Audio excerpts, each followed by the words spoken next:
kalau MUI sekarang ini mencak-mencak dan bahkan mengancam akan mengundurkan diri segala atas sertifikasi DAI itu yang dikeluarkan oleh Departemen Agama, sebenarnya yang salah Departemen Agama.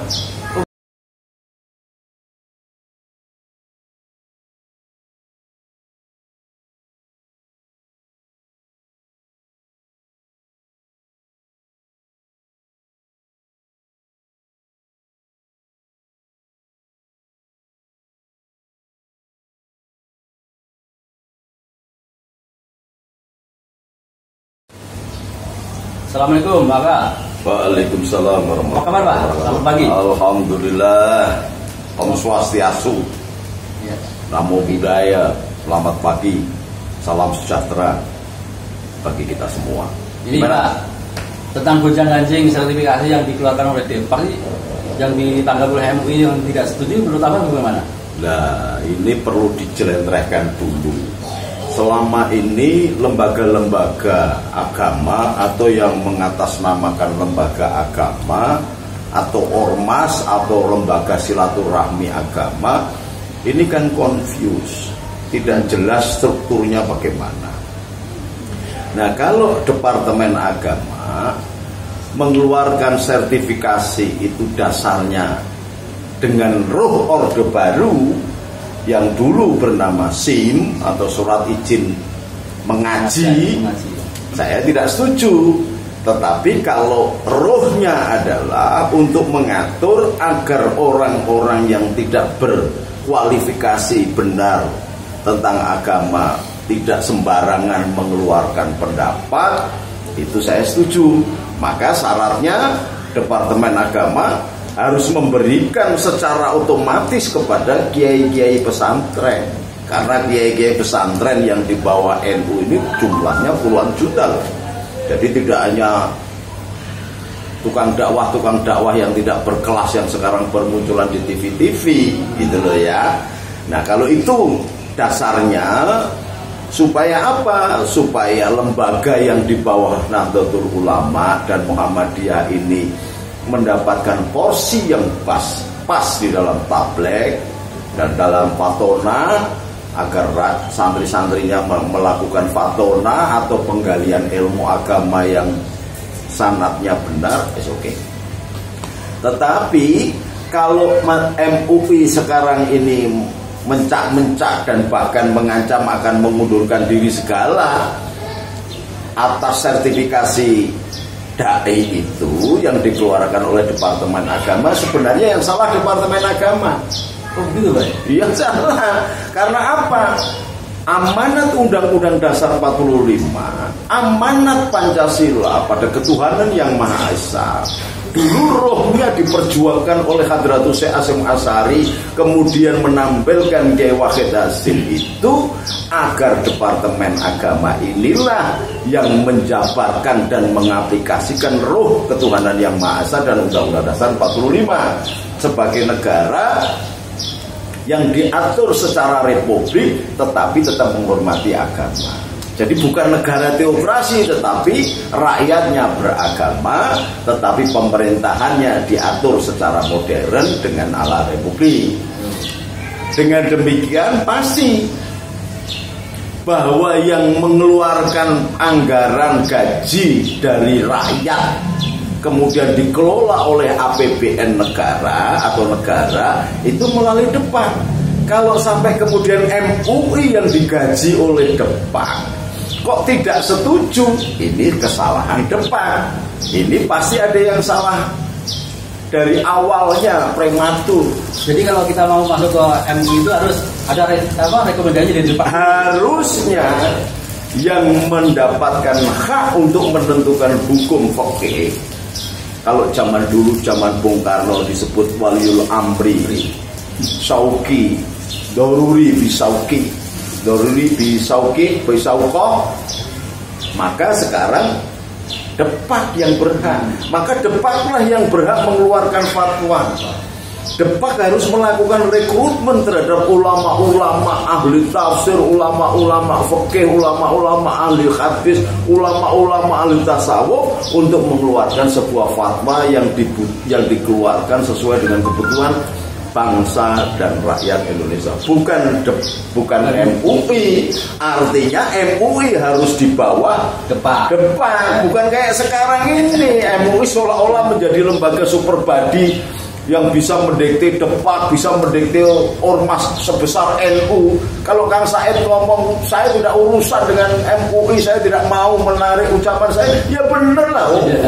MUI itu hanya lembaga silaturahmi kok. Masa mau akan memimpin atau mengendalikan Nahdlatul Ulama yang jumlah ulamanya ada 30 juta lebih, kan tidak masuk akal. Maka sudah saatnya ini saya berpretensi bahwa dipilihnya Jenderal Fahru Razi ini, Jenderal Bintang 4 itu, menjadi Depak, menjadi Kemen atau Menteri, memimpin kabinet di sebuah kabinet yang namanya Departemen Agama.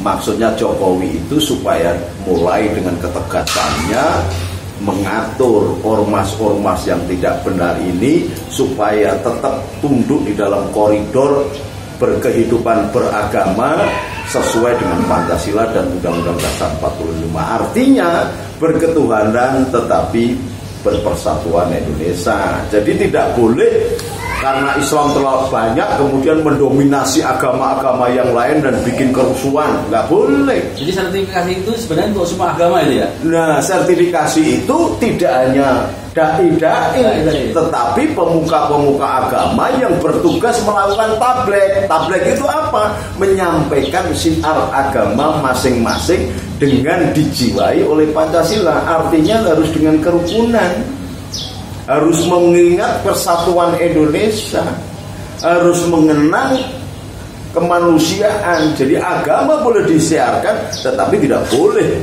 menginjak-injak harkat kemanusiaan rakyat Indonesia.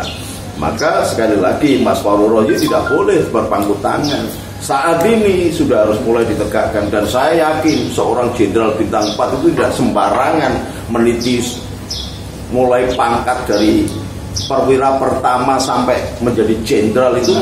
Negara mengeluarkan biaya ratusan miliar. Nah, kalau kemudian jadi menteri tidak takses bahasa Jawanya takses.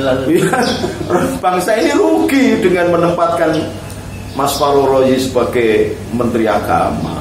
Maka kami akan mendukung Menteri Agama, kami mendukung Departemen Agama, kami mendukung sertifikasi ini dengan catatan menempatkan diri sebagai waliul amri doruri bisyawwah. Artinya diambil, dan memang itu haknya Kementerian Agama untuk menentukan hukum-hukum fikih.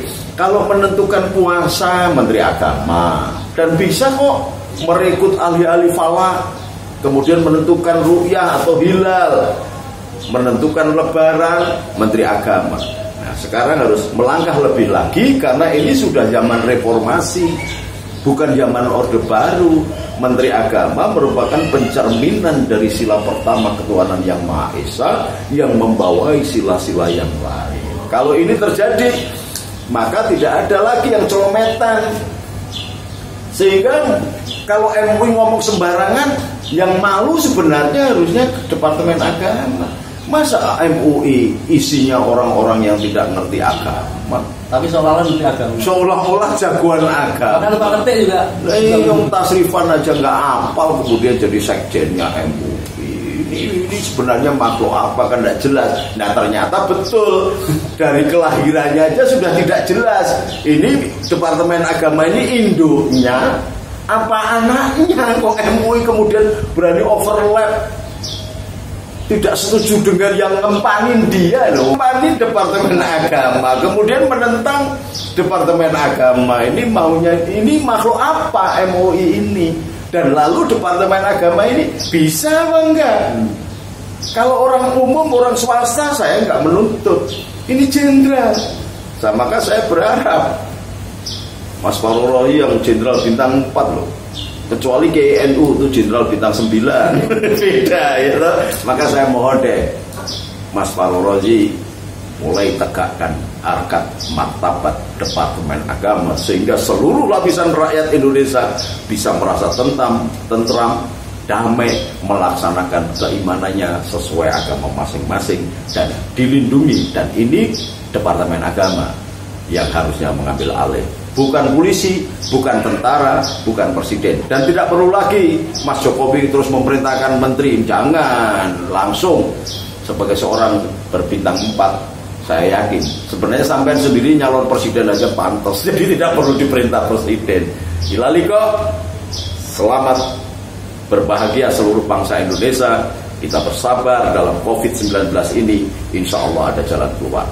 Caranya adalah masing-masing lembaga negara ini berjalan sebagaimana mestinya, dan efektivitas organisasi yang bernama Negara Kesatuan Republik Indonesia akan berjalan dengan benar ketika pembantu-pembantu presidennya mappingnya benar, SWOT analisisnya benar, dan bertindak secara benar. Saatnya Departemen Agama menunjukkan jati dirinya sebagai lembaga yang jadi anutan semua umat beragama rakyat Indonesia yang ada di negeri Indonesia ini. Ilaliko, selamat bertugas menteriku. Assalamualaikum warahmatullahi wabarakatuh.